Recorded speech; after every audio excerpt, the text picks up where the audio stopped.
Good morning, everybody, and welcome to a very cloudy Kruger National Park in South Africa. Welcome on the morning game drive.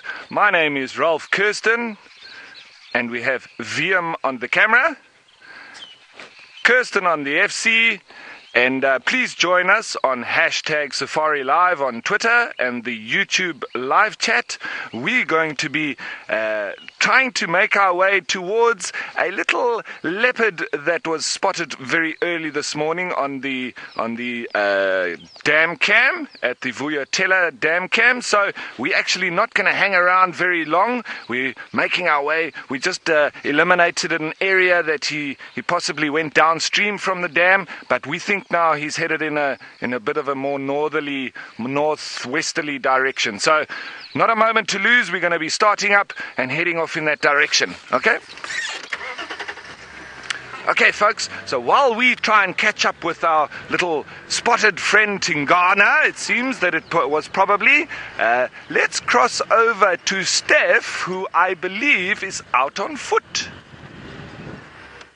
We definitely are, and I'm really excited about today's walk. And a very good morning to you this morning. My name is Steph Vinterboer, and we do have Fergus on camera today. And right off the bat, we've got something quite interesting in front of us. Now, what looks like freshly dug sand is in actual fact exactly that. And what's been going on here is yesterday afternoon, which was when this troop of dwarf mongoose moved through here, they came over and basically started to dig out the fresh dung balls of dung beetles that have buried their food underneath the soil. Now, it's not just food, it's also a brood ball, which means that there's an egg inside, and while this one was eaten and carried away, as you can see, there's no dung ball here. You do have this hollow round cavity there, but this one obviously didn't have a tasty morsel in, and the dung ball was then discarded. So this is the dung ball that dung beetles rolled yesterday, probably during the middle of the day, and then buried in a cavity. So the cavity would have been about a hand deep, so as deep as my hand is,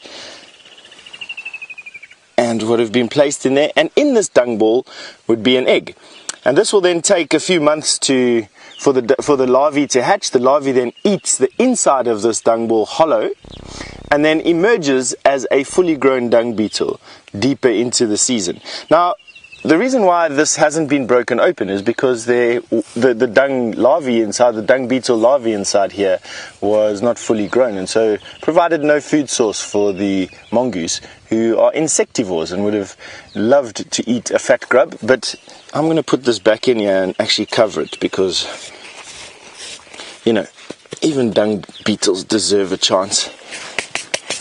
Let's carry on. The plan for today is quite simply to go and follow up on a bad smell. Yesterday, James and I were having a run, and when we crossed through the dip at Philemon's Dip, there was quite a powerful smell of a carcass. Now, it smelled like it was a rotting carcass, not something nice and fresh, and it's going to be interesting to see if we can find that today. So definitely stick around. We're definitely going to be moving in the Philemon's Dip direction, and we're going to be following up on the smell of a kill that is in that area. Hopefully, I don't know. You know, the fact that there's been an evening that's passed between now and then does mean that there's a chance that a hyena also smelt that and have made off with the carcass if they could, definitely. The fact that we found Tingana this morning on the dam cam, well, thank you very much for all of you who helped get the search underway, also means that there's a leopard in the area, and coming to water in the early morning is something that cats do when they've got a kill around. So,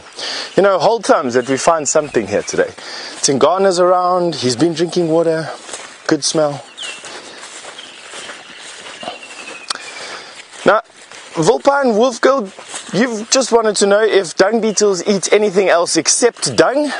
No, I don't think so.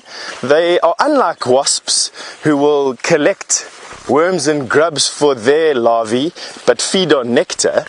Dung beetles definitely just feed on dung. So they have a meal. The male builds a ball that he then presents to the female. They eat it together, or a portion of it together. They'll then go off and find another dung pile, or the same dung pile if there's enough of it there, and then build a brood ball, which is what you saw there. They'll lay an egg on it, and then bury that together, and then both leave the hole and carry on with their day, basically, and do that over and over again until they die of exhaustion, I think is how the life cycle goes. Watch out there behind you, Fergus. Fergus is busy walking backwards with his camera held almost above his head at the moment, and become a studio cameraman. Yeah, he's trying his best to miss all the bushes and the trees, which he's done amazingly well on top of quarantine, where there aren't none. But we are moving into this, and that definitely is a different kettle of fish, and so he's going to need to look where he's going, which means that I need to turn around a little bit more. Now, we're going to carry on moving through this thick stuff here. We're going to see if we can find or that leopard that we saw at the dam camp, or a kill inside Philemon's Dip. Don't go anywhere. You're off to Ralph, who's showing off his brand new haircut. Thanks, Steph, for that note on my haircut. Yes, folks, I did cut off the curtains on the sides to get a little bit more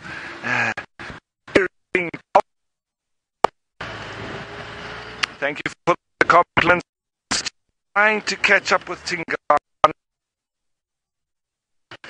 Not looking fantastic for the moment, because I couldn't pick up any of his track wall. It was very hard ground, so we went down, just had a quick really in the area, so we're just trying to race around a little bit and try and catch up with him, but we seem to have lost him, so we might have been just 5 minutes too late. But as VM says, he possibly already has gone to ground, and that's why we're not seeing him. But we're just still going to listen out. Alarm calling, and we're moving now in a northwesterly direction. So we're just trying that side of things. As I said, we did go south. Now we're heading northwest. Sorry for the bumps. We are moving along, just trying to get lucky with Tingana. If we don't, we are heading into the area where yesterday Djuma was spotted by Herbert out on foot, and Djuma seems to be a very nervous leopard around people, around vehicles. That's why he's called Djuma. Djuma means run, so he's not quite habituated with the vehicles as yet, and we might be able to spot him. But nonetheless, we're always going to stop for everything exciting in between. We're going to have a quick look here, a little bit of leapfrogging around, trying to pick up and see if we can spot Tingana around this area. So yesterday was a lovely hot afternoon. This morning we've woken up and the clouds have returned. It is not raining, it's not drizzling, but it has cooled down substantially. Yesterday we were sort of heading into that 90 degrees Fahrenheit, but at the moment we're probably looking in the lower 70s. So it's nice and cool. Right, just confirmation there, 20 degrees, 22 degrees centigrade, 71 degrees Fahrenheit. So it's nice and cool this morning, nice for the predators to be walking around, moving in the nice cool morning. However, I thought we would have caught up with Tingana and we just missed him. That's always the difficulty with leopards. They are so stealthy that once they move into the thicket, or if they just lie down, geez, you can walk right past them, which I have done many times. Now, one such story I'd like to tell you about. I was training some trails rangers in the northern part of the Kruger National Park in the Makuleki concession, and we were walking along on a lovely morning as it is this morning, nice and cool. And as we were walking along, I was leading the group. I spotted something out of the corner of my eye to my left. and I sort of just turned my head slowly towards it. Now, obviously, you must remember, there was a duiker just running across the road. I don't know if Liam can spot him there. There he is. I'll just continue with my story as we look at this little duiker. I spotted something to the left, and I continued walking, but I turned my head slightly, and I had a look, and I actually identified that it was a leopard that was just crouching down in the grass. But I continued walking because as I identified it, it was only about 4 meters away from us. And as I identified it, I realized that if I'd have looked at it now, it would have created a reaction. So either the animal would have run away, or it could have even just mock charged us. You know, sometimes they'll do that, just a quick and then run back. So my immediate instinct was just to continue, and the whole line filed past this leopard, and about 40 meters away, I stopped and I turned everybody around and I said, have a look over there. And everybody took their binoculars out. They couldn't see what I was talking about. Once they put their binoculars out and I showed them exactly where to look, everybody spotted that we had all filed past a leopard, and it was literally within 4 or 5 meters away from us. So that is how difficult it can be to spot leopards. If they don't want to be seen, they won't. And if they go to ground, very difficult. So anyway, we're just going to try and see if we can be lucky, and we will stop for everything in between, like we just did for that little duiker. Okay, so we're going to carry on searching here. We're going to look for tracks, we're going to look for signs, and Steph is doing very much the same, but out on foot. So let's see what he has been able to find. We haven't been able to find much at the moment, but I must be honest with you, I agree totally with Ralph in that leopard that are not wanting to be found are virtually impossible. And on a summer day like this, where the grass is starting to rise up, it's not uncommon to actually walk or drive straight past the leopard. They're very good at hiding just next to the road, or next to where you're walking in a bush like this, and they won't move unless they've been seen. And you can move within a couple of yards of them without bothering them at all, and they'll just watch you, and when you've passed, stand up and walk away. Now, we are in the area where the smell of whatever was dead yesterday was wafting in the breeze. My gut feel tells me that it's in the trees here, the marula trees, which are these big trees that you're having a look at around us over here, make for perfect leopard refuges off of the ground. And quite often they'll make to a marula tree with a kill and stash the kill off the ground in an effort to get it away from predators. In most cases, just get it away from hyena, or scavengers probably is a better word than predators. I'm just checking the wind and seeing where we're most likely to get a whiff of this. Now, obviously I need to put my nose into the wind, and that's why I'm walking where I'm walking. So we're going to approach this grove of marula trees with the wind into our face, and I'm hoping that at some point I will get a wind of this carcass, and then just coursing my way along the smell, hopefully we'll be able to find whatever caused it. If it was lying on the ground, the chances of us getting there before hyenas did is virtually zero, but I'm hoping that it's up in the air somewhere, and we get to find a carcass that Tingana arrives at. That's the plan anyway. Very hopeful, wishful plan, but that's it in any case. It's nice being out on foot again, I must be honest with you. I was just mentioning to Fergus, I can't remember the last time. There we go, sorry. The last time I was on a walk, I think it was a couple of weeks back, and I suppose you get lost in some things, you know, and then to just reset and reshuffle and do things is quite nice. Right, I see we're coming up to a road here. Excuse my eyes wandering while I look at you, and I just need to make sure that we're covering all the trees that are in this area and make sure that we don't walk past something that's in it. Right now I can't smell anything. It's quite a pungent smell when you smell something that's been dead and in this African heat for the last couple of days. It can be quite overpowering. It has this saliva generating effect in your mouth, and if you're sensitive to those types of things, I'm told it can make someone quite queasy, smelling a rotting carcass out here. Personally, I don't really take much offense at the smell. So what caught my eye was this nest. This is a spider's nest. I was looking for what spider could possibly be in it. As you can see, even here, there's some other type of flying insect that has been caught in the web. That's what caught my eye. The spider is not here at the moment. It does look like the cobweb of a brown widow, Lactrodectus or genus, which is one of the more venomous of the spiders around here. They build these kind of to come and land on the flowers and on the plants of the grass. But nothing is in residence right now. Seems to be pretty old.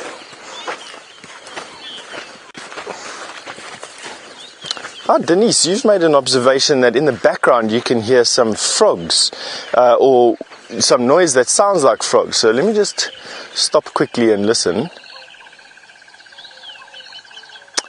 So I'm hearing Cape turtle doves and I'm hearing a woodland kingfisher or two. I'm hearing crested barbet. So no, I'm not hearing any frogs at the moment, Denise. It's not impossible though. We've got a pan just here that should be filled with water. We had quite a lot of rain over the weekend, and I'm imagining that this is full of water. In actual fact, that's what could be causing the smell as well, is that when it's been very hot and you don't have a lot of rain, the mud can sometimes start to get quite rank as well. James actually suggested that was what the cause of the smell was yesterday while we were running.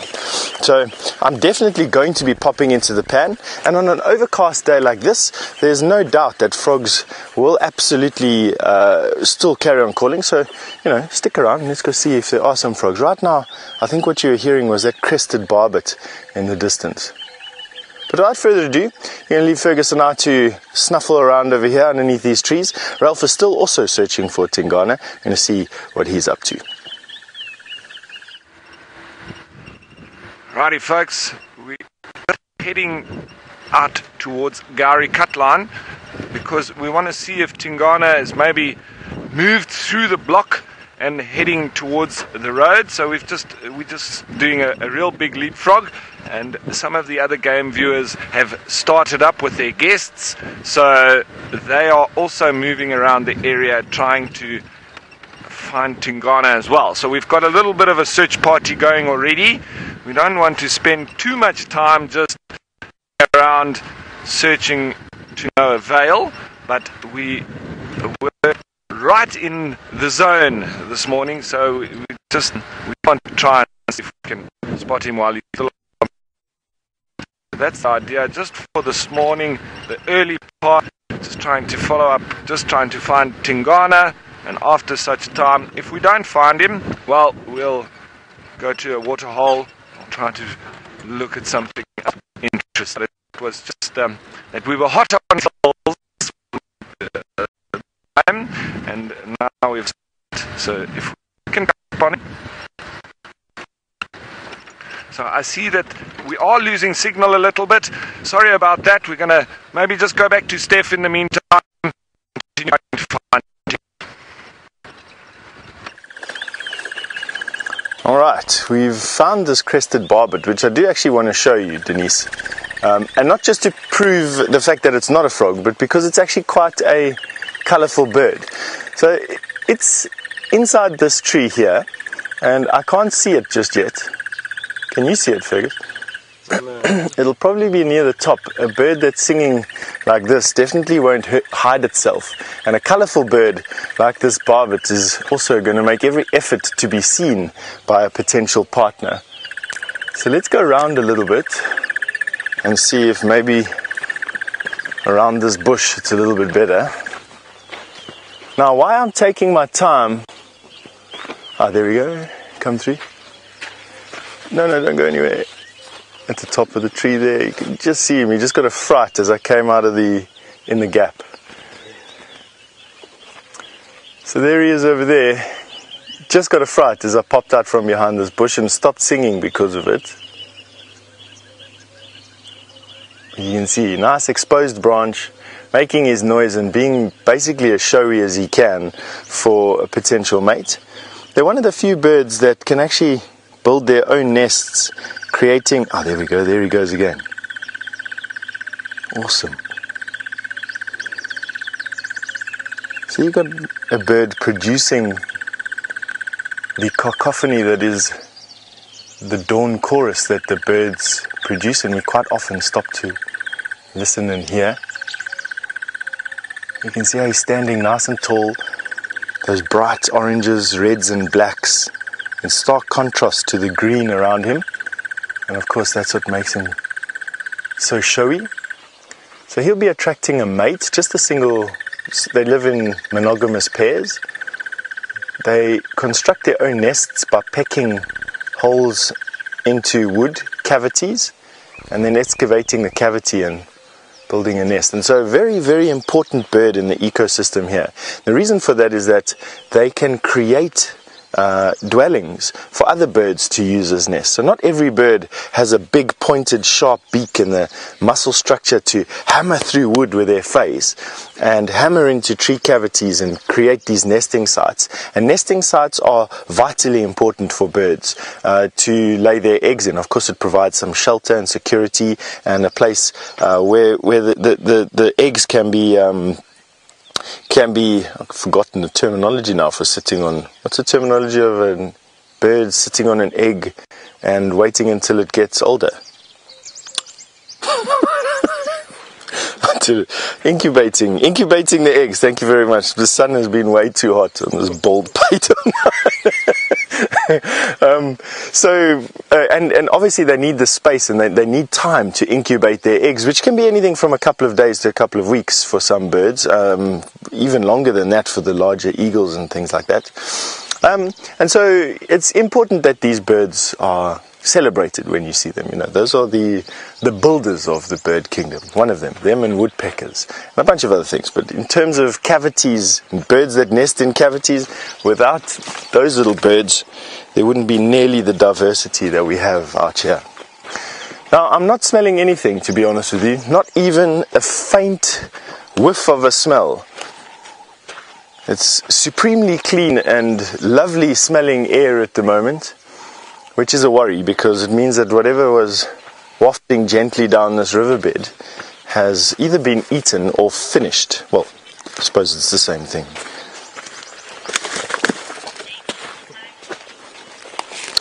TA, you'd like to know if a crested barbet is native to this area or migratory. And by native, I suppose sedentary would be a word as well. In other words, native would mean that it occurs naturally in this area. Endemic would be another word for that. And so to answer your question, it is not migratory. They don't fly away in the dry season. They're one of the few very colorful birds, large birds that stick around. And so they don't go anywhere. So they haven't just returned. They're just singing this time of the year. It's a good time of year to have a mate. There's insects, which is what they feed on, are starting to emerge in their multitudes.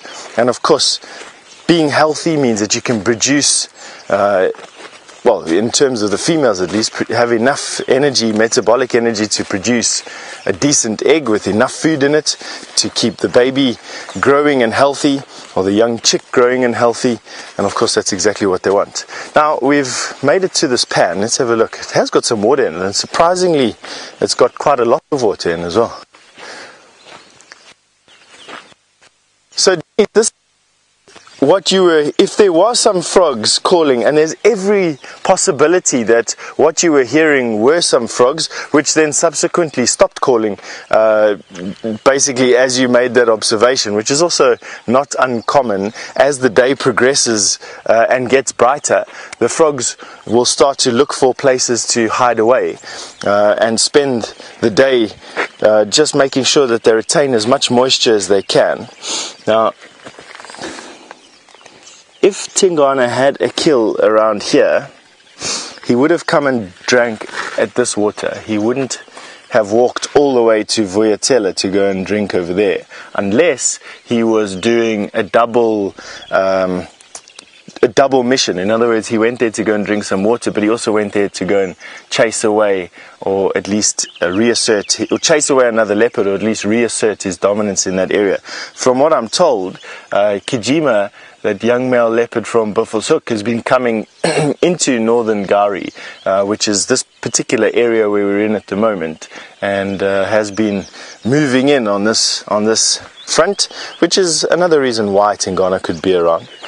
So all this is leading me down the path to say that I don't think we're going to find anything here, although there's a lot of thick bush here, and there's every chance that we'll bump into something.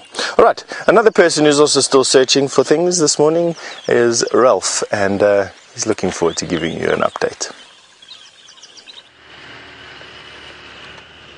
Right, folks, just a bit of an update. We circled around a nice big block that Tingana moved into possibly, and we did spot some very jittery impala, and then they did run off in a hurry. So we just have taken their cue and just moving slowly through the block, just having a look to see if it was possibly because of our leopard friend that they were a little bit jittery. They could have been jittery for any reason, but they weren't alarm calling, so it wasn't a definite pointer. But we did want to just have a squiz anyway, just to be sure. So we just, in the area that they were moving through was a little bit more open, not as thick as where he entered into the block, if he did indeed enter where we think he may have. So we're just moving slowly through the thicket here, just having a look if we can spot anything. So it's one of those early morning starts that we're actually just trying to catch up with the predator.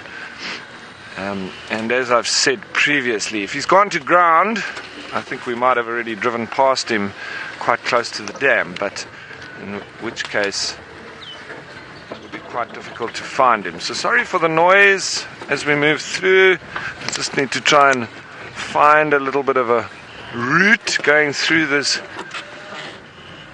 thick stuff without making too much of damage to the vegetation and to the vehicle. Don't want to disturb too much, but at the moment not too much in the way of alarm calls or any other signs. So please folks, don't forget to throw us your comments or ask your questions. We'll make it as interactive as possible. Sorry there, VM, I just hit a bit of a stump, which is a little bit hard. We'd like to get you guys involved. Please ask your questions and let's make it as interactive as possible. So let's just...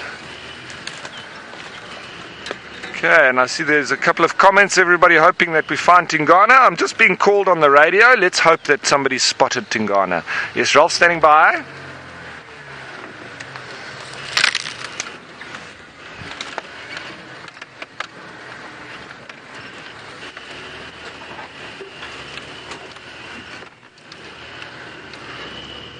Okay, I'm just moving through the block between Gari Katlan and Vuyatela Dam. Just spotted some jittery impala, so I'm just double checking that it's not him, but no visuals or anything as yet.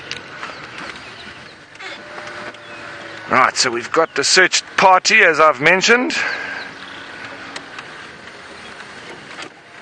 Okay folks, so although there is no sign of him as yet, we're going to continue looking just for a little while longer because he's still in the area, I believe. And in the meantime, let's go back to Steph, who I believe is also searching for all sorts of little critters. All right, I have an answer to a question that has been bugging me for absolutely years. Now, right here is a wasp. Now, we're going to see if it lands. If you can hear that noise. Let's see. It's going to be very difficult for Fergus to actually focus on one of these massive wasps. But I've shown you before, and I'll try and show you now, a delta wasp, which is a very large black wasp. We also call them spider hunting wasps. And for ages, I've always watched these wasps congregate on sandy patches and around, particularly around entrances to aardvark burrows and termite mounds. And they feed on nectar. They prey on caterpillars and on insects, caterpillars and spiders, and they build nests out of mud. And for ages I have wondered, why are you seeing congregations of wasps around sandy patches and on termite mounds? And I have the answer. The delta wasps have got a unique feature for the mud dauber wasps or wasps that build nests out of mud. And here comes one here. There it is over here. So here's one flying around here. So very difficult. Fergus did a heroic effort there of trying to catch that one. They suck water up into a reservoir, so they don't collect mud and water. They suck water up into a reservoir in their bodies, and then they can get sand from any location. They don't need to find the mud and the sand together, which of course limits the area which you can build your nest from, and therefore increases the fact that you can utilize a much broader food source. Let me just see if I can articulate that a little bit better. So the wasps have a reservoir of water that they can store inside their bodies. They then can fly to an area where there is no water using this water reservoir, collect sand in that area and build their nest in that area. They then fill their nest with caterpillars or spiders, whatever the most prevalent prey source is in that particular area, and their larvae then eat that, emerging as wasps. What this evolutionary adaptation and massive benefit does in a wasp this size is the fact that most other wasps can only fly from the mud and the water to an area close by, because they have to carry this big heavy ball of mud, fly to an area close by, and they then put their nest there. They then glean the surrounding bush and forest of caterpillars. But of course, every other wasp that does that also does the same thing. And so finding enough food for your baby wasps is an issue. And so you put a lot of effort into only 1 or 2 chambers rather than 5 or 6 or even 8 chambers that these wasps can do. So it's a very, very awesome adaptation for these wasps. The fact that they can carry water from a distance away, carry it into an area where there is no water, and then get the sand from there. And the answer to the question about why we're seeing wasps around the entrances to the termite mounds is quite simply because the termites have already excavated that sand. It's got very little other organic material in it, and of course having a rotting leaf or a rotting branch or rotting algae in your mud means that your nest isn't that strong, and so they go and excavate and mine clean sand from the entrances of aardvark burrows and the sides of termite mounds. And what they were doing here was they were collecting sand from this area here. So there was some exposed sand here, and the wasps have been collecting sand from this area here, mixing it with the water in their reservoir, building their nests close by, and they were all collecting here. When we arrived here, they all flew up. There must have been about 4 or 5 wasps. It's a pity I can't show you, but I'll try and show you, I'll definitely try and show you these wasps congregating around the entrance of a termite burrow when we find them. Okay, we're going to be sending you over to Ralph, who's managed to find something rather exciting this morning for you.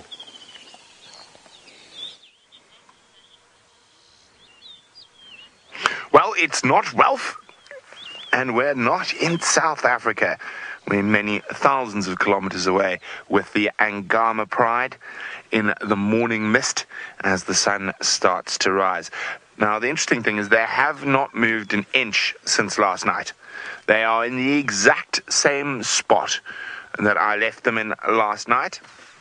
Now, of course, it is a beautiful morning here in the Masai Mara, and you're on your very own privately guided live safari, but not in one country in two.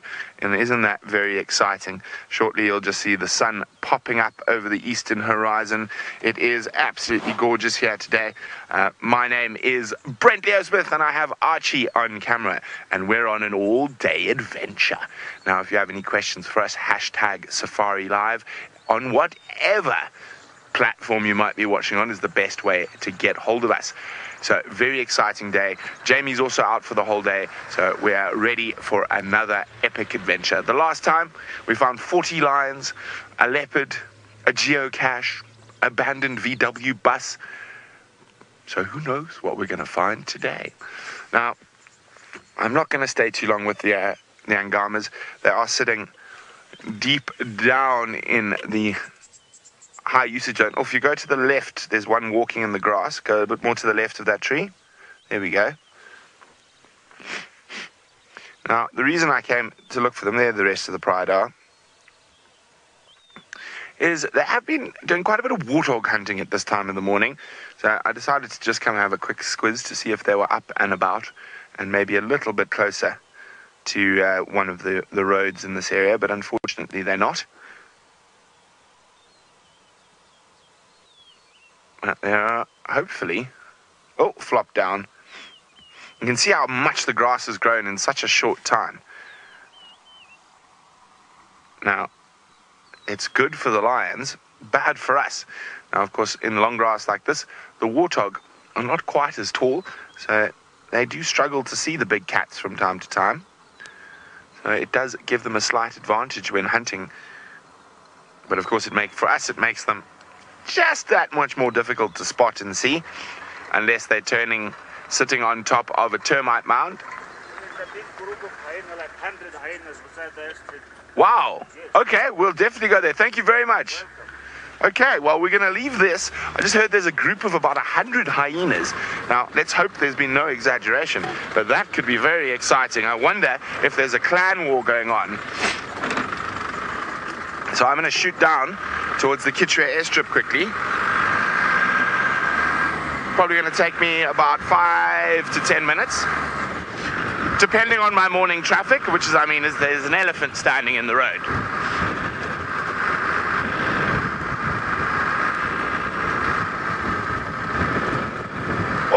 But while we race down there, let us head towards the winter farmer who's got a nocturnal avian friend. Well, thankfully, Brent got my name right, and I didn't get his name right when he sent you over to those lions. Excuse us for that one. But yeah, we have got another predator while Brent is making his way down to those lions. This is a little pill-spotted owlet, and one of the smaller of the owls around the area. Not the smallest one. The smallest one is the Scops owlet. This one is second smallest, although they're all round about the same, to be quite honest with you. Now, this little bird makes use of the cavity nest that the barbets produce. So without the barbets that we saw a little bit earlier, digging holes into tree cavities, this little owlet wouldn't be able to live here, because they, unlike the larger owls, they need a cavity in a tree. They then line the cavity with some leaves, and they lay their eggs on that, and then hatch their eggs out in that. And it's actually, as far as I understand, the distinction between the owls and the owlets, in the fact that the owlets make a nest in a cavity in a tree and line it with some leaves. I stand to be corrected. There we go. He's now moving off. Bye-bye. Where did you go? Now, that was actually a dangerous move for that owl, because she risked exposing herself, and there's a lot of birds in that tree, and what they could do is get mobbed. So they get mobbed quite easily, but of course didn't even create a stir, which is pretty weird. So managed to move from one roost to another without so much as creating a boo or bar from those grey go-away birds and the Burchell starling. Now my nose is filled with the perfume of a tree, and I think it's this one. Yeah, it definitely is. Wow. Oh yeah, That is so good. Oh, this is the most intense orange blossom smell. There's some Egyptian geese just flying overhead. The most intense orange blossom smell that I've smelt in an age. Oh man. That's from this white berry bush. Lovely. I'm going to sit here and smell this for a few more minutes. All right, Jamie's managed to find some ellies, and while Brent is making his way down to the lion, and I'm lost in my smells over here. I want you to go see those ellies. Oh, yeah. Oh, Steph, not all of us have time to stop and smell the flowers, but we do have time to stop and watch the elephants in the golden light. This was just far too perfect a scene for us to drive past. Golden sun, golden grass, golden ellies, at least metaphorically, and a truck. You gotta love it. A very good morning to all of you. Just a quick introduction and explanation as to why we can't stop and smell the flowers. My name is Jamie, and this morning Manu is on camera with me, and we are live from the Masai Mara in Kenya. So you've been with Steph in South Africa, you're now in the Mara. You've already met Brent, and the plan today is to go on an all-day mission to go and find, drumroll, the cheetah cubs, and to see whether or not they've moved back into an area where we can actually show them to you, and where we have good signal. So that is our plan for our all-day mission today. I know Brent is going to go and haunt the crossings, wait to see whether or not the Paradise Pride makes an appearance. We're going to go and haunt the Salt Lick and lurk around there. But you know, we can't always rush around. Have to stop for a moment and take in the scenery. Good morning to Robert, who would like to know the life expectancy of an elephant. So how old they can live, well, how they, oh my gosh, I can't speak, how long they can live in the wild. And the answer is between around about 50 to 75 years. So generally speaking, as with most animals, the females will live longer than the males. So a female could live potentially over 70 in the wild. It's unusual though. You're usually looking between 50 and 60. I mean, this female is, first of all, she's utterly stunning. Second of all, she's got massive tusks. I think most of you will recognize her if you've been watching these safaris regularly. She appears quite often. Long, long tusks and very close to camp, with very tatty ears. Now, she's quite old by the looks of things. You can see how her temporal regions shrunk, sort of sunken in. So she's not, I mean, I wouldn't put her much over 40, maybe 40 or so. So she's not reaching a sort of a geriatric age yet for an elephant. But she's stopped and she's actually really enjoying the sun. She's not quite dozing, but she's in no rush to be anywhere. Kathy, that's exactly what I was watching. You want to know if some of them are sleeping. Of course, as you know, adult elephants, don't go into deep sleep very often at all. In fact, you're looking at only between 2 and 3 days. And the research that has been done recently tells us that they are the animal that sleeps the least out here. The babies, of course, will sleep for quite a long time. But elephants do doze. And yes, standing, relaxing, they're not quite sleeping, but they are, what would be a good word? Chilling, I guess, would be a good word. They really are just chilling. It's nice and warm. It wasn't a particularly cold night at all. The cloud cover kept us warm. So basically they're standing here and looking beautiful for us. Bright, bright sun. Already getting to the point where it's reached that harsh white light. It comes from sitting so close to the equator. Packed lots of sunblock today and a long sleeved shirt.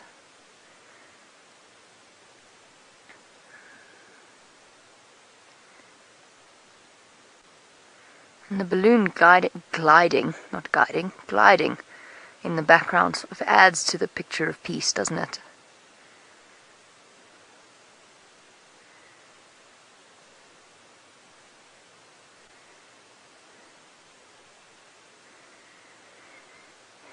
Good morning to Robin, who would like to know whether or not there are any forest elephants near the Mara. And the answer to that is no. In this area, you're looking purely at the African savanna elephant. Now, as I'm sure you know, but perhaps for new viewers, you get two different, there's arguments, two different species or two different subspecies, depending upon who you listen to, of elephant. But the forest elephants you'll find in places like Gabon and Congo. Sorry, I've been distracted by the sudden arrival of some very sweet little flying bugs that have decided they want to be in the car with us.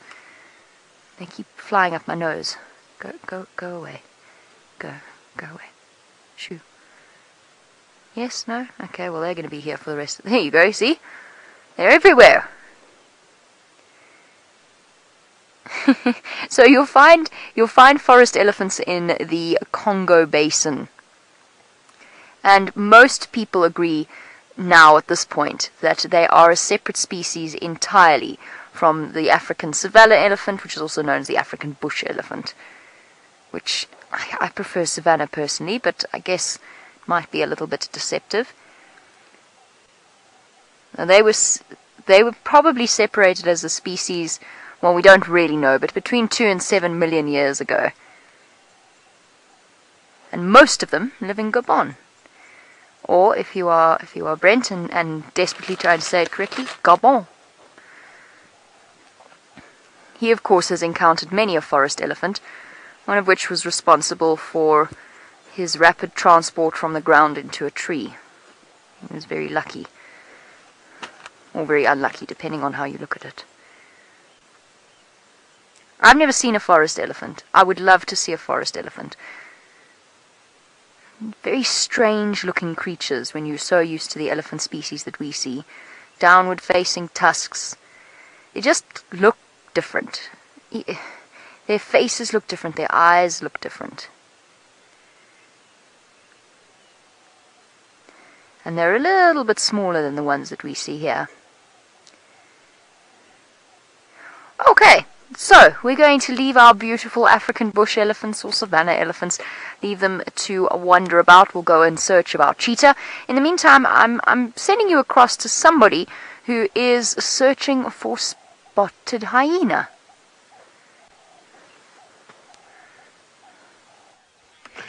Well, we've arrived where the hyena are, and well, maybe not quite 100, but there are a lot. I'm not sure what's going on at the moment, so I'm just staying back a little bit to try to figure out exactly what's happening. There's two distinct groups. I think there might be a bit of a clan war or a clan takeover, a bit of an internal coup. Something's going on, that's for sure. Now, let's try to count how many there are.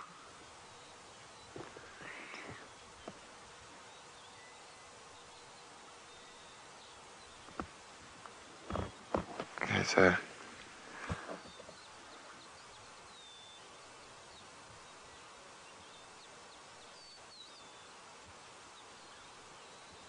we've got about just under 36 hyenas that I can see.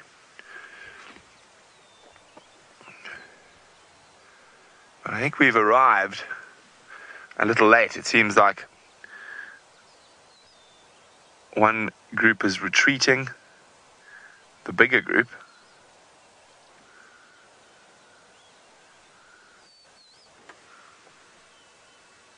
And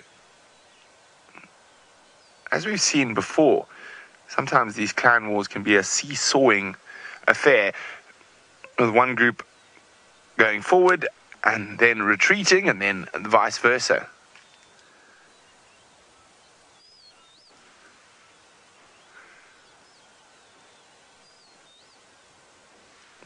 So there we go, there's the group moving forward. Tails are up. This is the second biggest group of hyenas I've seen in the Mara. The last time we saw a really massive group, over 50, was during a clan altercation on a boundary.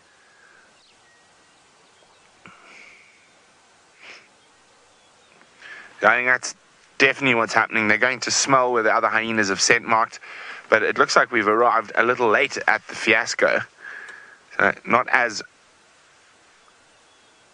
aggressive or as excited as we have seen before, but you can see their tails up, smelling the other scent marks of other hyenas, probably anal pasting on top of them to put their scent mark on top of the others.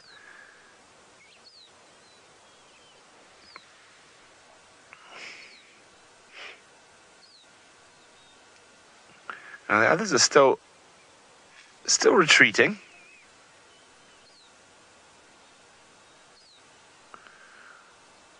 There they go.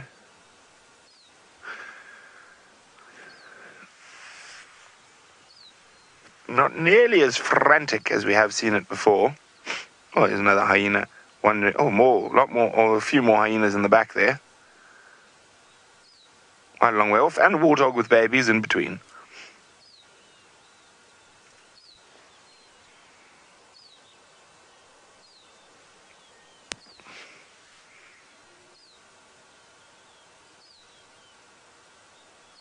Now, are they going to charge back in and chase them off the scent mark? That is the next question.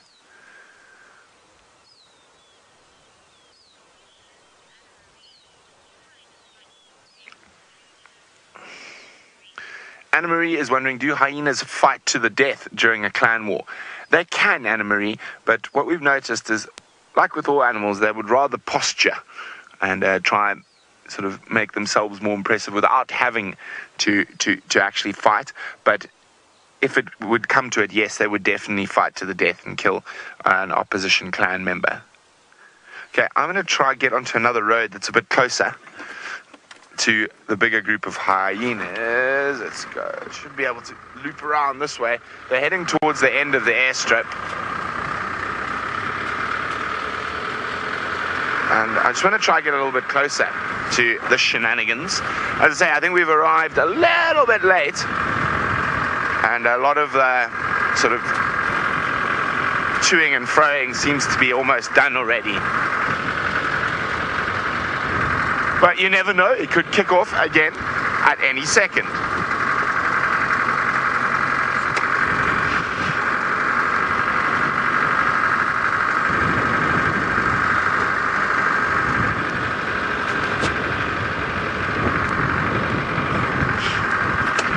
Hi, Jeanette. Jeanette is wondering whether they would hunt in those large groups. Occasionally, Jeanette. Normally, if they're going to hunt something big like a buffalo or a hippo, but even then, it's normally in smaller groups, sort of 5 to 10. But yes, sometimes they do hunt in those large groups.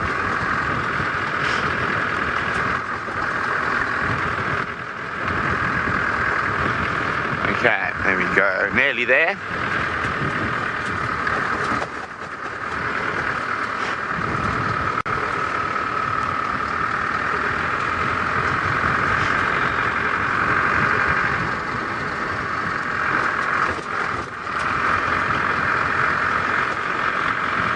So, just going to stop quickly with the smelling group, and then I'll move on to the mobile group.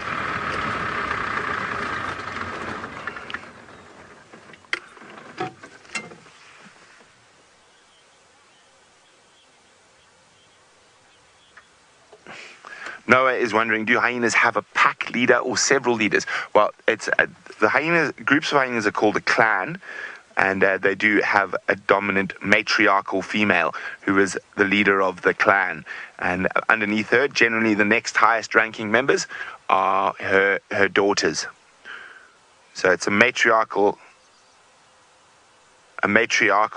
society. Okay, so they're sniffing, but they're also heading back to the direction they came from. Let's go to the bigger group that's on the move up ahead of us.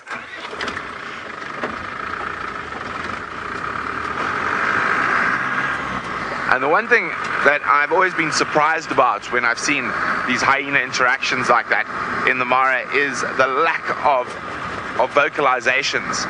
So they seem to be quite quiet in comparison to what you would expect from a hyena. When a hyena comes across lions and gets excited, they make an incredible amount of noise. But there is some calling, some low sort of, but very little sort of that maniacal giggling and Hello, Caden. Caden would like to know, do hyenas have a good sense of smell? An absolutely excellent sense of smell. Oh, Hayden, sorry. So here comes this bigger group that's walking away. The tails are still up. You can see the impala watching the proceedings. Topi snorting at them. And there's some hippos who are a bit late on their way back to the river.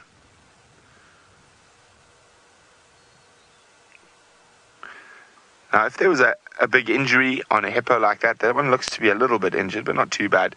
A group of hyenas this size would definitely try harass it if they weren't more concerned about having an argument with other hyenas.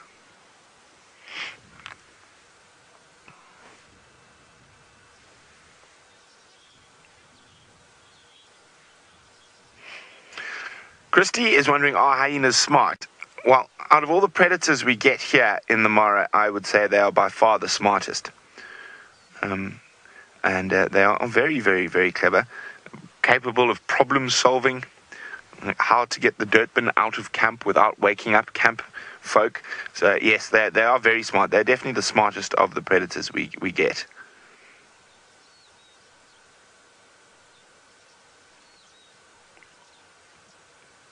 Yeah, smell, smell, smell, smell, sniff, sniff, sniff, sniff, sniff.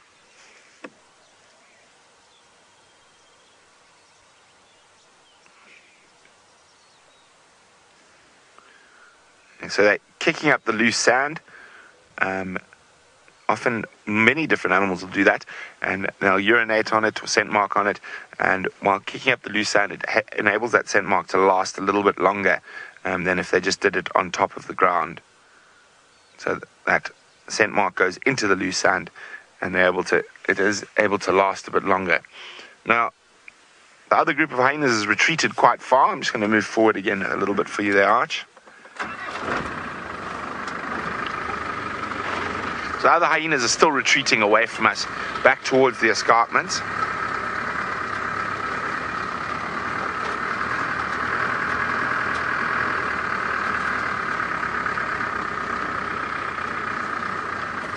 Oh, there's going to be a little bit of a... Oh, not too much.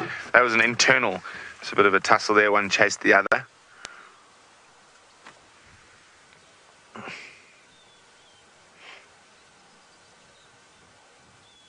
I can barely hear those little low moans I was talking about that they make. There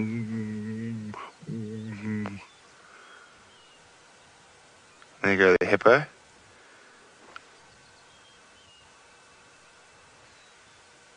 Let's go to the left with the ones with their tails up. There.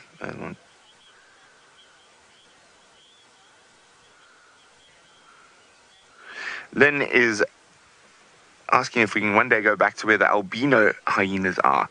I'd love to see if they're on. Well, Lynn, they're not albinos. They're leucistic hyenas. So there's a lack of melanin color pigment. But I was actually planning on doing a dabble down towards that area today.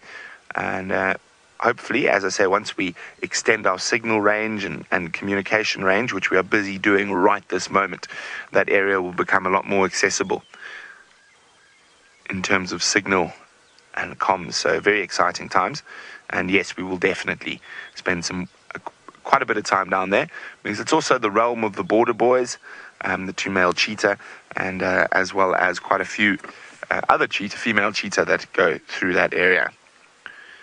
As I said, unfortunately, it looks like we arrived a little bit late at the hyena disco. Everyone's sort of calming down and heading off in their respective directions.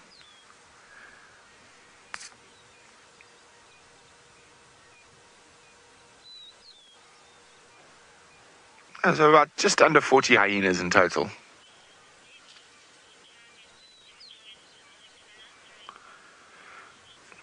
Debbie is wondering, will clan members ever join another clan during a clan war?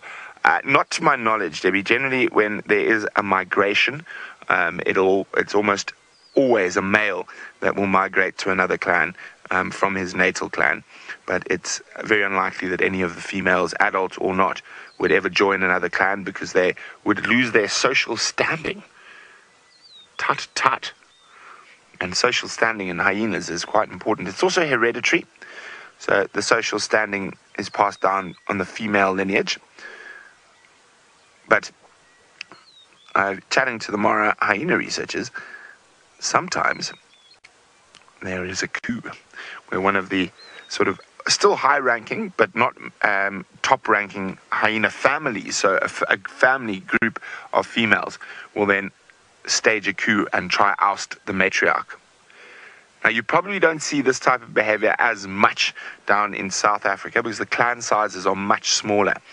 Whereas here you have clans that reach over 100 in certain parts of the Mara.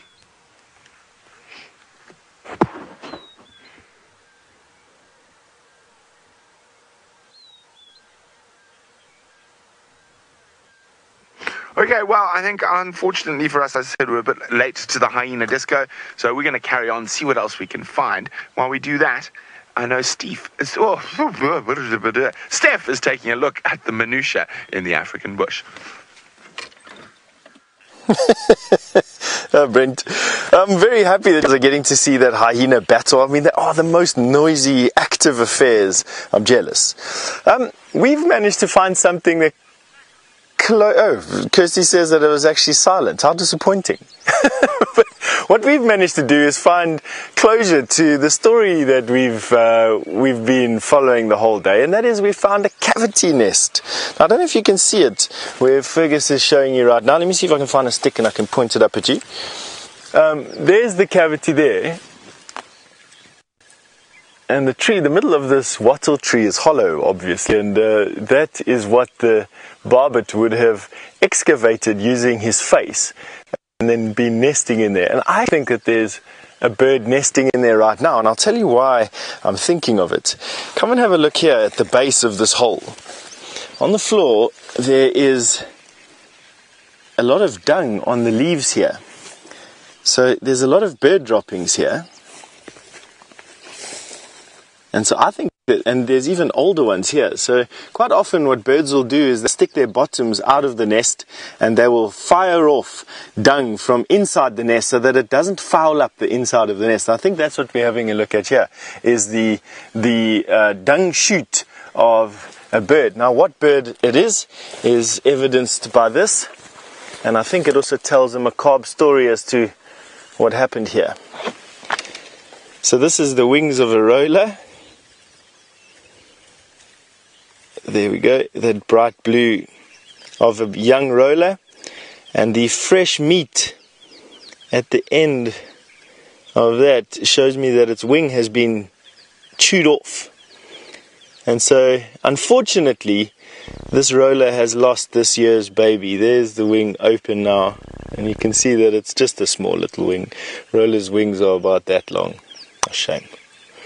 So what happened was this bird was very, very close to fledging and coming out of the nest as an adult, and something, a genet probably, has climbed up into the nest, caught the bird unawares and gobbled it up and left this cavity now unused. What a pity. There's some more of its wings. Oh, shame. Shame, man. All that hard work, flying around, making the display, building the egg inside your body, laying it. I mean, can you imagine laying an egg? Laying an egg, then sitting on top of it. It is all sad. And Kirsty's saying there's a couple of you that are saying that it's quite sad. It is actually, you know. I don't like seeing this. I mean, it's a pity. Now, Joy, you say they're amazing feathers, and I must agree with you, Joy. They are very, very... that electric blue on these primary feathers here are just amazing. Now, if you turn them, you can actually see how they catch the light. They're not quite iridescent, but if I turn it slightly, you might catch a waxy sheen to it. And that's partly what makes these rollers such showy birds. They've got these beautiful colors.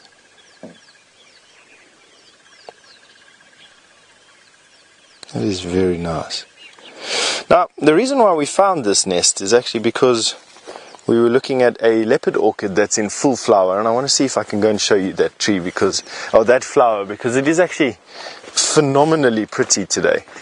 So we were standing over there looking at that leopard orchid there, and I'm going to take you a little bit closer to it now in a second, and you can see what a beautiful show that is. Now, it's not often that we get to see leopard orchids in full bloom like that, and in this particular case, it's actually got the spots on it that give the leopard orchid the name leopard orchid, mainly because it looks, similar to a leopard. It's yellow with some dark brown spots on it.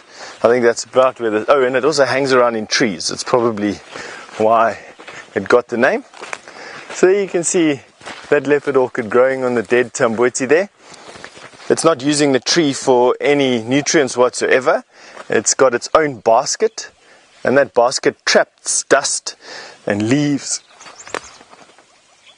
and a whole bunch of detritus floating around here in the wind, and will then decay inside that basket, which holds a lot of moisture, and then that decaying sort of soup of stuff that it catches in its basket is how it gets its food. And there, if I'm not mistaken, Fergus is on the leaf and on the flower, and that is a beautiful picture for you to get a screen grab of. It's not common to see these leopard orchid with the spots. A lot of them are just yellow. And there you're seeing the one with the petal there.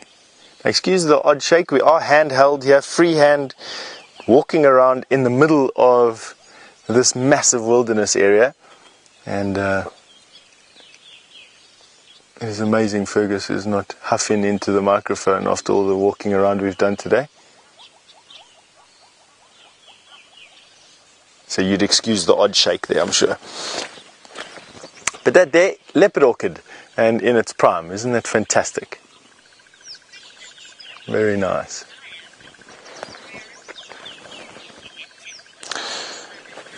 Little one, Naya, you've just wanted to know what is the rarest flower species we get here. Wow. That's actually quite a difficult question to answer there, because I'm assuming that rare means difficult to find, but also rare as in it doesn't occur everywhere or it's not easy to find. I'm going to use the thing that's the closest example I can give you. This is a tamboti tree. We talk about tamboti trees quite often, and tamboti thicket is a type of forest that we get in South Africa. It is the rarest type of forest that we get in South Africa. And so, without me, having to, I'm going to rack my brains and think if I can find something else to think of to show you, but this would be the rarest flower that we find out here, if I were one of them. It's not going to be the only one, of course, but it definitely is one of the rarest. The tamboti thicket is the rarest forest type. This is a tamboti tree that we find in South Africa, and this is a beautiful example of a tamboti tree. They get a flower a little bit earlier on in the year, and they've finished flowering now. But this would be an example that I could show you right now where we were standing. And although I just walked up to the first tree that we were looking at and said this is the rarest one out here, we are on the edge of a drainage line. They do occur in this particular area, and this in this particular environment is quite a rare tree to find. As to flowers, wow, I'm going to have to think about that a little bit and come back to you on that one. Alright, now while I think about that, I think it's a good idea to go and see what Ralph has been keeping himself busy with, and as far as I hear, he is bundi bashing around this area. Yes, we definitely are bundi bashing, folks. We've been trying our best to follow up on Tingana. We've had some guinea fowl alarm calling, and they also jumped up on top of the trees, so we were sure that he was very close. But he's given us the slip once more, so we've just been trying our best just to relocate possibly where some birds are giving us some more clues, but for the moment it's a little bit like a wild goose chase. He hasn't allowed us to get very close in behind him, so I've been bundu bashing pretty much the bigger part of the morning, and now I'm trying to find a way out of the thickets here. But I think we're going to get back towards the road and continue along on our drive a little bit, because Tingana has pretty much now given us the slip, I believe. And I think if we just continue driving around like this, we're going to do that pretty much the rest of the day. So sometimes we need to say that it's time to move on, which it pretty much now is. Now, we're still sitting with lovely weather. It's great for Steph to be out on foot in this kind of weather. It's great to be walking. It's great to be driving. It's quite cool and fresh. And that is probably why Tingana is also still on the move. If he's not on the move, which I do believe he is, with those guinea fowl giving us that indication.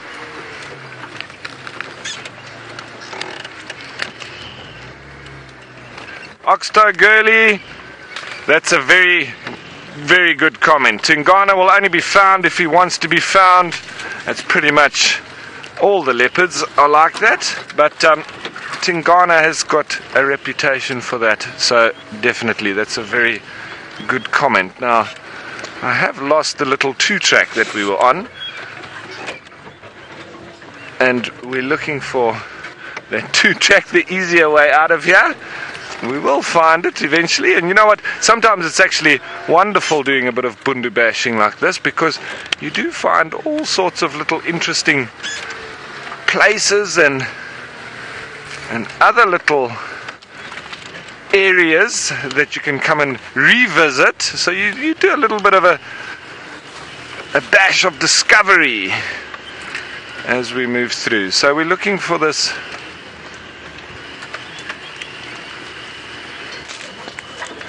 Philip asking the question, where can I get a haircut out in the bush?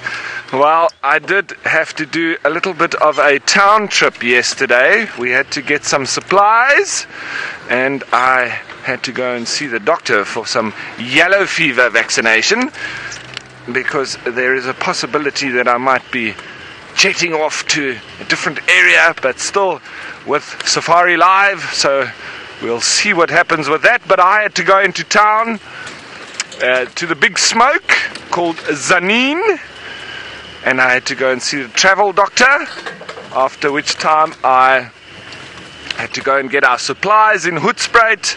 And so yes, yesterday after my morning drive was a big drive around in the big smoke, and I must say I did get a bit of road rage. I don't like driving in town, and it's so much different to driving out here, and that I'm not used to driving with so many people around me, so I do have to control myself though. But people are just so different in town to out here. Okay folks, so I'm going to continue here looking for this 2-track, which I think I just have found, and so we do have found our exit out of this block, but my road rage has subsided. Let's cross over to Jamie, who I believe does have extended road rage.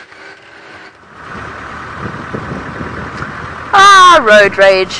That's not something I experience all that often, although I have to say there have been a few times. I have what? Sorry, cursed? I have extended road rage. Extended road rage, I do. Just so angry. Urgh. I've had some terrifying experiences though, on the road between Nairobi and here. Oh my goodness. Overtaking laws just don't, or you know, common sense occasionally, just sometimes don't apply. It's quite terrifying. I wouldn't call that road rage though, just a healthy dose of fear.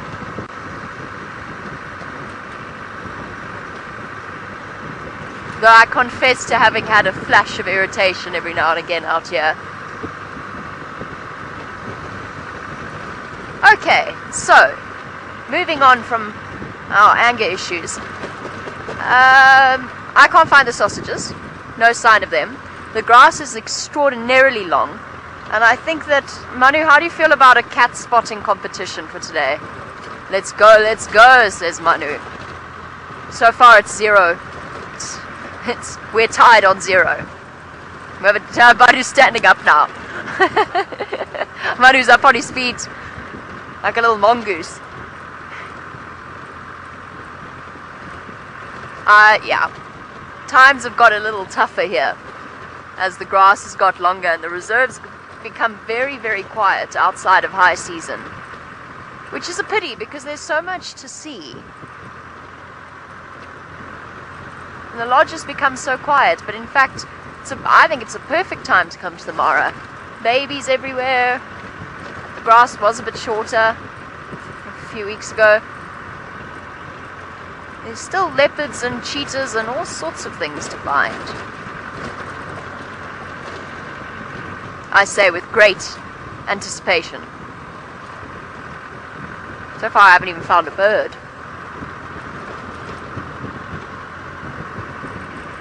Okay.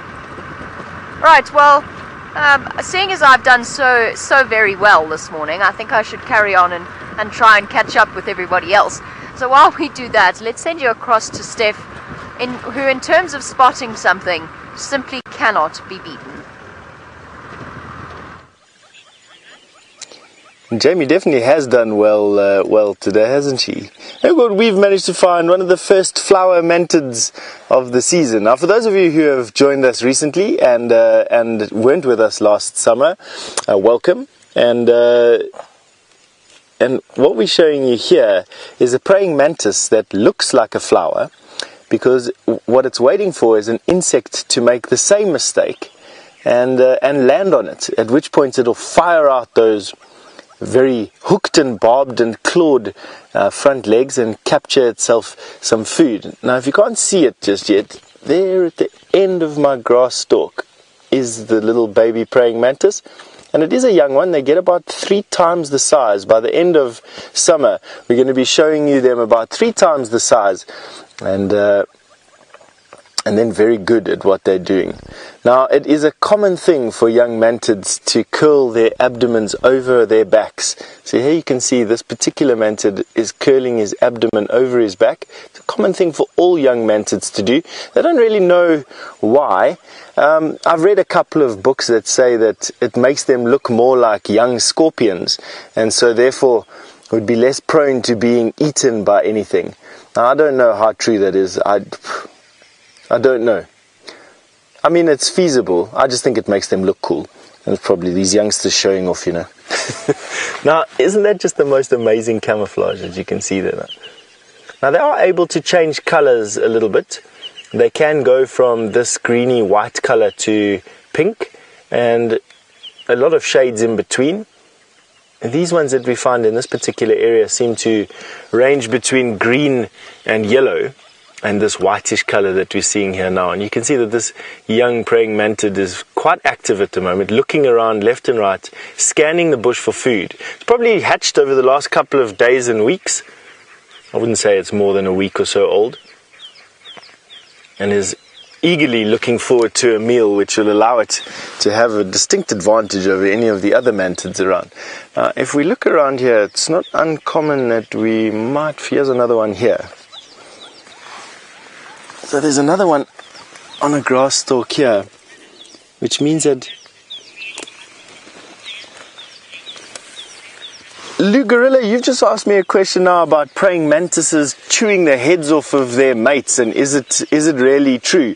It is, fortunately, I'm imagining, for you at the moment, absolutely true. Female mantids are highly carnivorous and predatory, and male mantids coming in to mate to them have to come in and mate and try not to get eaten. It's only the males that are not good enough at courting females will get eaten in some cases.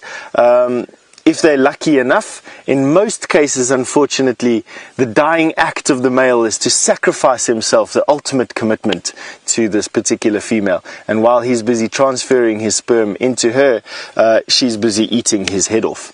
unfortunate for the male. Although he does get his genes into the gene pool, and her progeny then carry 50% of him around. Now here's another one here, which makes me believe that these praying mantisae have hatched somewhere locally. They normally hatch out, a good few of them, a good couple of dozen of them at a time will hatch out. And the fact that there's still 2 around here tells me that there's probably an ooth, which is what the mantis's egg case is called, lying. And these young mantis have spent the last couple of days dispersing from one grass stalk to another, getting away from predators, and sort of just making their way through the bush. They'll eventually disperse widely, and isn't that just a fantastic sight in there? Fergus doing a fantastic job there for you. That mantis is about 1 millimeter big. I will put my fingernail behind him now to give you some reference of scale.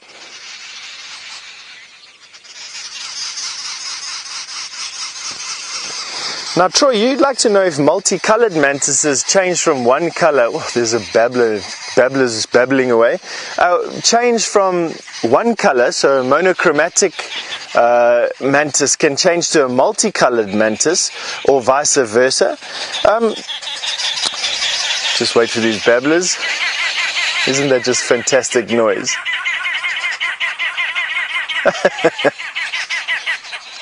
That is the arrow-marked babbler. Now, let's go back to Troy's question. Troy, no. I'm going to say no in my experience. I mean, there might be one that changes my opinion, if you can find one. But in my experience, multicolored mantis can change colors, but they always stay sort of multicolored. And monochromatic mantis, the flower mantises that are solid colors, they can range through colors, but they tend to be solid as well. Green mantis, of course, stays green. They don't change color at all. Now, let me give you a little bit of scale for this particular mantis, just to show you how small this little guy actually is. There in the background is my thumbnail. And I don't have particularly big hands. So he would fit on top of my thumb with space to spare, on top of my thumbnail, on top of your thumbnail, with space to spare. That's how tiny that little guy is. Isn't that just amazing? Very cool. I like these flower mantises. Now let's go and see where these babblers have gone, to be honest, because they cause such a disturbance. TA, you'd like to know how long does this praying mantis live for? They'll live for the season, TA, so they'll get bigger as the season progresses, and as soon as our dry season and our winter comes along again, then they tend to die off. Most insects only live for about a year. The larger insects can live for far longer, and in particular larvae of insects live for a very long time. Cicadas, the larvae of cicadas, well known to live up to a decade and more. Wood-boring beetles, their larvae live up to 35 years. Termite queens, ant queens, 25 years. Some spiders, 25 years. So there are some insects that live a long time, but these praying mantises generally only live for about a year. Now, I think what's going on here is 2 rival families of babblers are having a bit of a territorial fight. There's one family there. They've just flown away now. And another family here in the valley. Now, babblers are communal breeders, which means that the alpha pair, mom and a dad, basically, they lay the eggs, the babies hatch, and then adolescents and youngsters help to bring up collectively the youngest members of the particular flock. And so they need an area that is good enough to feed them, their whole family, and provide as much energy to the babies as possible and to the parents as possible. And I think what we've managed to be part of over here is 2 babbler families coming together and having a bit of a what would you call it in gangster language when you're having a turf war? They're having a bit of a turf war over who owns this particular patch of forest.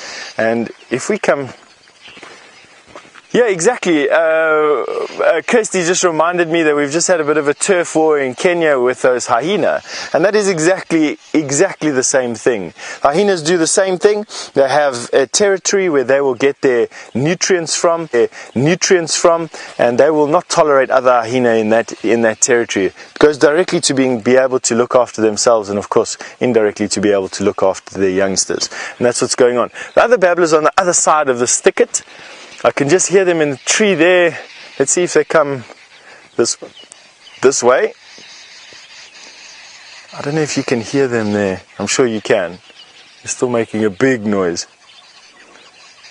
So they are out of sight at the moment for me, but they're definitely in the thicket here. So these babblers have now moved off in this direction here and are now quiet. And these babblers are now quiet as well, relatively quiet, but on the other side of this drainage line. So they re-established their territories here. I'm glad we got to share that with you. Anyway, you're off to Brent. See you just now.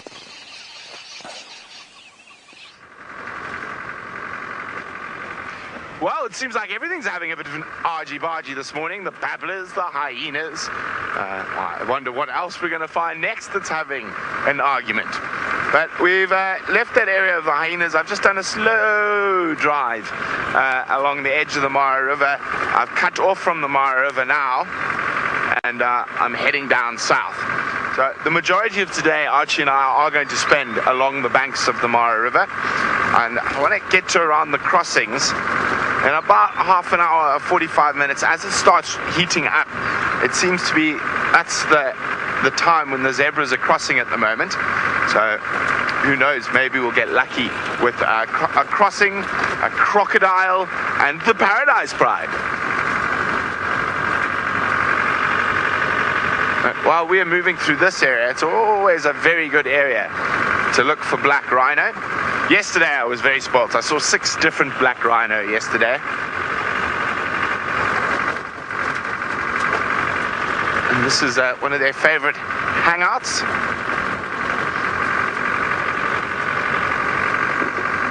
Now, remember, if you do have any questions, hashtag Safari Live on whatever platform is the best way to get hold of us. At the moment, we have a lovely, large bird coming up in the tree. Let's have a look which one it is. Looks to be a vulture to me.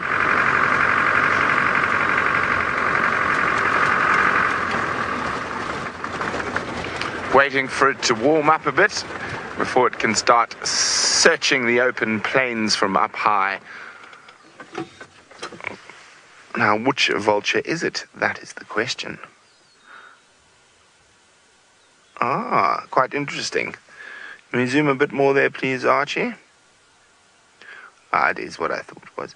So just a very fluffed up, very cold, lappet-faced vulture. All tucked up, waiting for it to get warm and the thermals to start. And it can start lazily soaring to get up some height so it can spot any potential food down on the grass plains below. Okay, vulture. Well, we don't have to wait for till it's warm to soar. We're just going to keep on moving.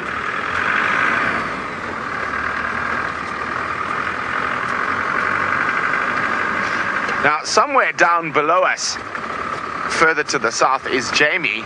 And she's looking for not gorillas in the mist, because they don't occur in the Mara.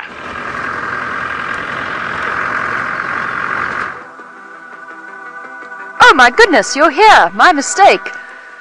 It's very creepy out here in the Mara. I can't believe this. At this time of the morning. I mean, driving along, and I can't see anything. I can't see much further than about 15 or so meters in any one direction. It's very atmospheric in its own way. I would really like to find some elephants, don't you think? Some elephants in the mist? It's not often that we get to experience this. That's exactly what I'm going to find, Kirst. Kirst says we're going to find the mystery animal here. I agree. The mystery animal. Nobody knows what it was, not even me. Needs to just pop out.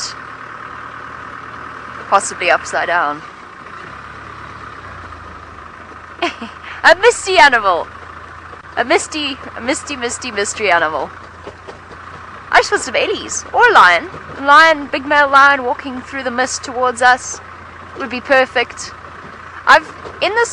This is not the first time I've experienced mist in this area. Vildy and I have driven around here in the middle of the night in this mist. And it was when Vildy was using the T1K, the thermal imaging. You would not believe how the mist hampers it. We actually couldn't really use it. And then there's me flashing my spotlight, but that doesn't work. You know when you drive with your headlights on bright through mist and then you can't really see? Kind of like that. Now usually when I take this maze of roads, I use the little ridge up ahead to navigate myself. Now I'm going purely on memory, and it's a whole network of these little grassy tracks. Pretty sure we're going to the Salt Lick. We're going north at any rate. The sun at least I can see. No, we're on the right track. Oh, okay, Mita. Mita is 8 years old. Mita would like to see a porcupine. Mita, I will do my best to find you a porcupine in the mist. Sounds almost as good as finding a gorilla in the mist. Porcupine in the mist? I think we should find one. I confess though, Mita, I've only seen one porcupine in my entire time in the Mara. Brent has seen multiple porcupines. I don't know how he does it. I have seen one, and it was running away from me at high speed. Brent had porcupines coming next to the vehicle, snuffling around him. Oh, I think we might be... The mist is lifting, everyone. I just get so misty all the time. I couldn't possibly say what music I was playing because I think I managed to do it in under 8 seconds. Otherwise, I've just got us kicked off every live page that we broadcast from. Ellies! Ellies! Ellies in the mist! Ellies in the mist! Kirsty, are you saying I did get everybody kicked off? All our live streams taken off due to copyright. Netflix is coming after me. Okay, cool. Netflix is after me. My sincerest apologies to the creators of the Stranger Things. It was a sincere nod in your direction. I doubt they'll ever find out, but you never know. Ellie's in the mist, everyone.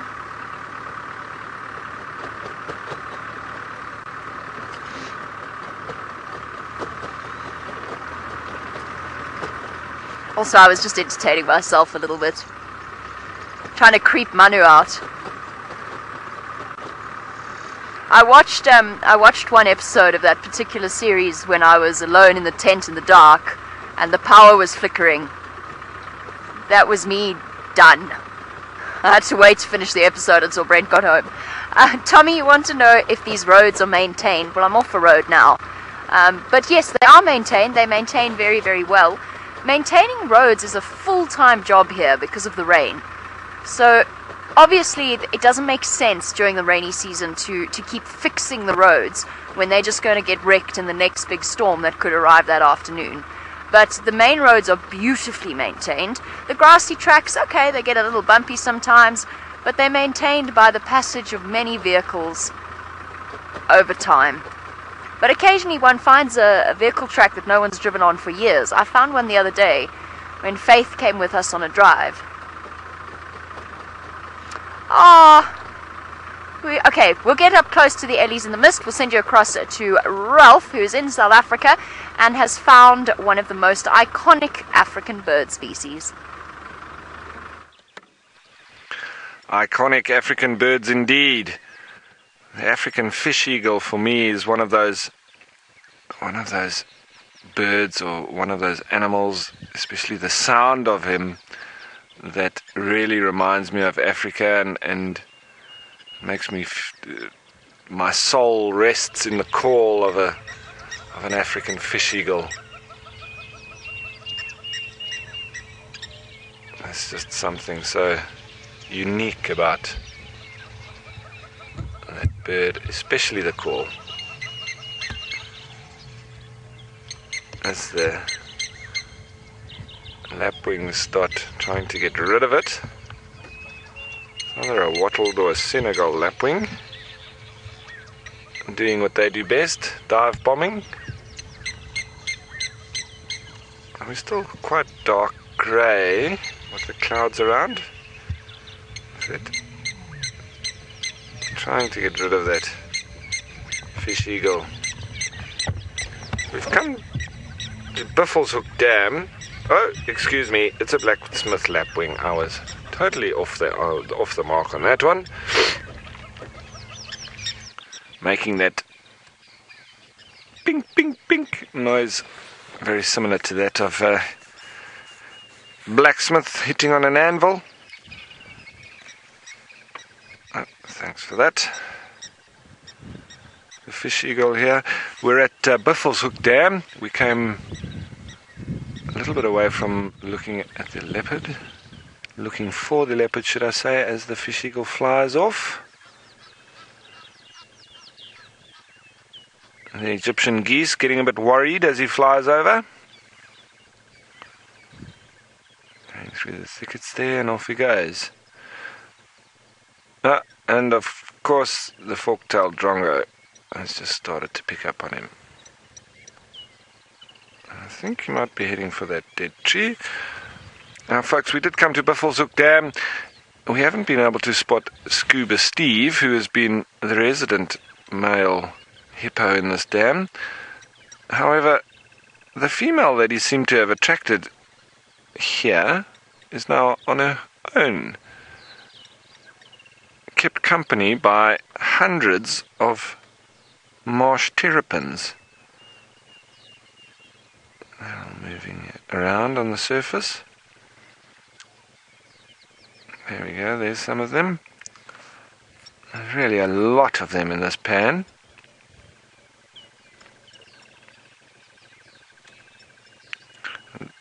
There she comes up. Right, folks, we're going to move off towards Chitwa Dam, taking our time as we go, see what we can find. But in the meantime, let's go back to Jamie with Elephants in the Mist.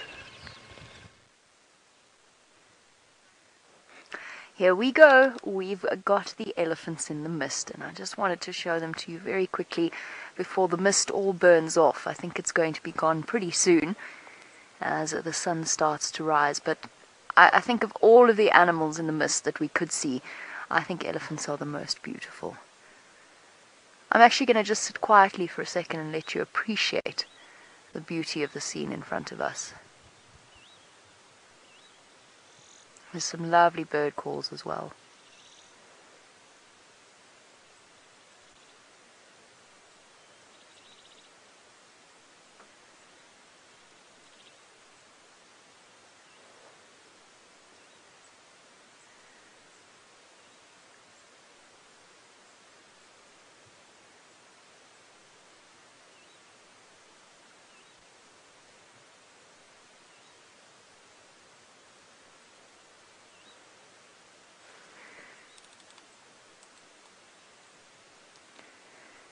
Jeremiah, you say, wow, that's light. Isn't it gorgeous? Too beautiful for words. I assume you're getting the bird calls and stuff on your side. It's such an atmospheric setting.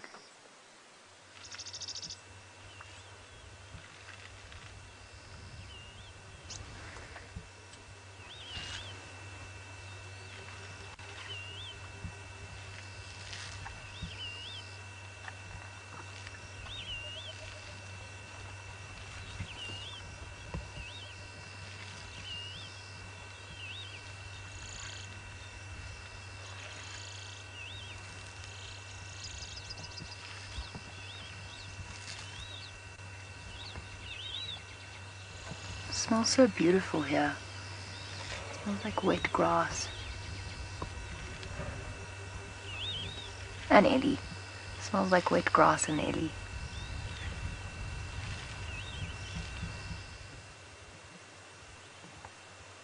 Hey, big girl. What's the matter? Can't possibly be cross with us, but you are. Hello. What's up, guys? What's wrong? Is that to do with me or something behind me? No. You've seen me the whole time. I've been sitting here for the last 5 minutes. What's wrong? There we go. Hey, tuskless lady. They tend to always be a little bit grumpier, the tuskless females. I don't know if it's because they feel more vulnerable. I wouldn't have thought so. I mean, she would have been born that way, without tusks.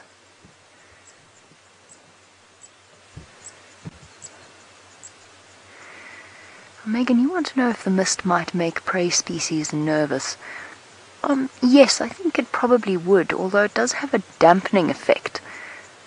So I suppose it stops the wind from making too much noise, which might be of comfort to them. But of course, the dampening effect also means that the sounds of the predators sneaking up on them don't travel as far. Oh my goodness, we're being approached by a barrel of an elephant. A lady, you look like you're going to have a baby very soon. So yes, it might make them slightly more nervous just because, like within windy weather or stormy weather, it's just a bit harder for them to see. I suppose there is an instinctive reason why we associate, having just had the discussion we've had, we associate mist with scary moments or scary stories or horror movies, and I'm not a brave human being when it comes to horror movies. I'm an absolute baby. Don't like being scared.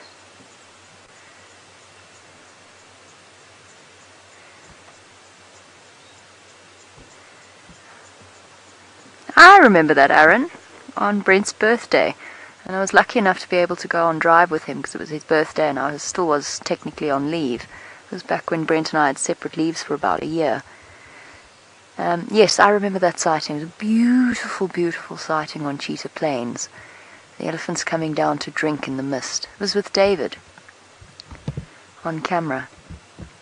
It really was a lovely... That particular day sticks out in my mind.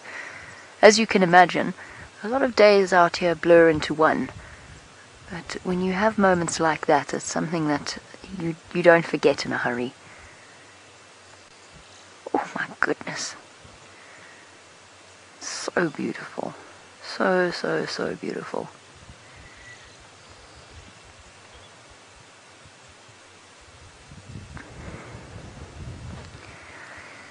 Chitty Chatty Meg, any studies on why elephants bring such peace to people? Not that I've read, or not that I'm aware of, but there could easily have been.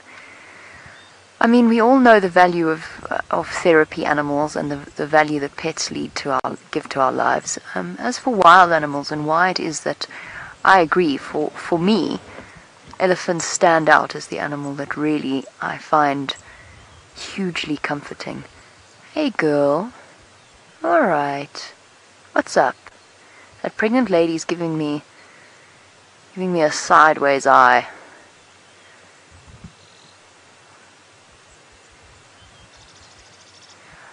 Speaking of peace, I can hazard a few suggestions as to what it may be. I think it has in large part to do with their size, a feeling of intelligence, the age of the elephants. Oh, girl, okay. Just a funny feeling with this herd. I don't know if it's the mist or what it is. But talking of peace, I'm not feeling 100% peaceful with them. Sure, it is absolutely fine. It just is something edgy about this situation. I don't know if it's the mist. Maybe they can't smell me properly. They can hear me, certainly. Chitty Chatty Meg, what is it about elephants that gives you that sense of peace? Is it the constant calm activity? Perhaps it's that, the almost, not quite monotony of feeding, but the therapeutic smoothness of their movements. Okay, I'm actually going to skedaddle out of here before these ellies come right up to us, because I've just got a funny feeling that all is not right. Off you go to Ralph, and let us find out what he's found for you on Djuma.